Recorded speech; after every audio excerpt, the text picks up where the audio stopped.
So very good morning, one and all. So in this lecture, what we are going to discuss about is the force sensors. So as the name implies, the force sensors are used to gauge the forces. It's used to gauge the forces. And if we um, look back, we can see that a spring balance, a spring balance is an example, excellent example for a force sensor. So here you know that the force or a weight which is applied to the scale pan and it causes a displacement, and as a result of that the spring stretches, and this displacement which is happened is a measure of the force. And usually you can see that the forces are commonly measured by the measurement of displacement, how much the material deforms. So what you can see, you can see a digital as well as a analog type of spring balance in this left hand side. And I am going to discuss, there are different type. The load cell, is one of the excellent example to gauge the load.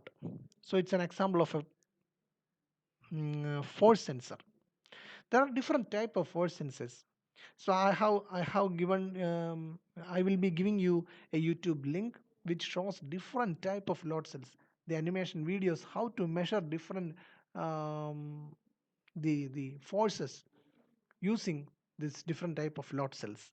Like you can see that hydraulic load cell which uses the fluid pressure, I mean the liquid or the water or oil pressure, and then pneumatic load cell which uses the compressed air, and then the strain gauge load cell which we are going to discuss here, which is very widely used load cell, which is having very accuracy and sensitivity, we will see it.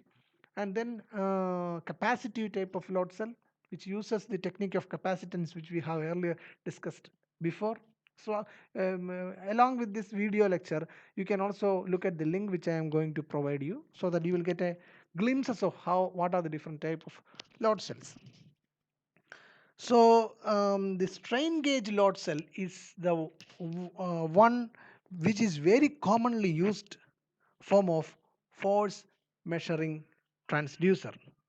So, and how does it work? So it works based on the principle that it is based on the use of electrical resistance strain gauges to monitor the strain produced in some member, which means when a member is stretched by the application of some applied force, you know that the strain is induced in it. And we have seen how an electrical resistance strain gauge work, isn't it?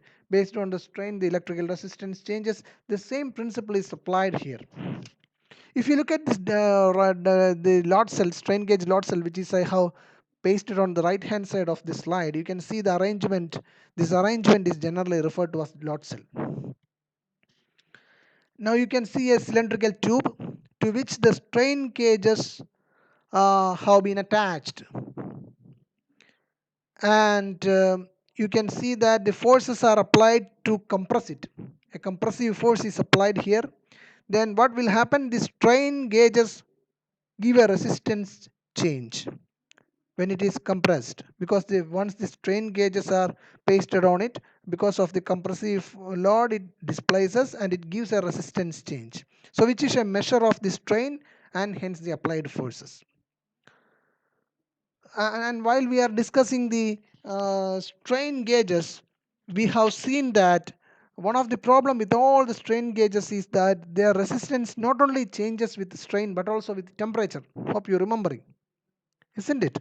So since temperature also produces a resistance change, the signal conditioning circuit has to be we need to use a signal conditioning unit that is which is to eliminate the effects due to temperature. Okay, this is how a strain gauge load cell work. It works based on the principle of electrical resistance strain gauge. Thank you.